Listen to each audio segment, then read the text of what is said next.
Welcome guys to the tutorial info channel. In front of me is Realme GT7 Pro, and in this video I am going to show you how to manage app permissions on this device.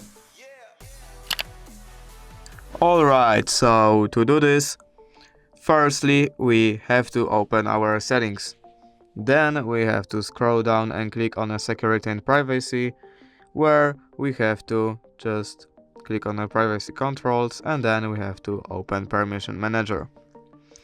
As you can see, here are our permissions. So I'm going to open, for example, permission to phone, and to manage permissions we can just choose what apps we want to allow to this permission or what apps we don't want to. And you can do this with whatever permission and whatever app in this permission you want. And that's it. If you did enjoy this video, leave a like and subscribe.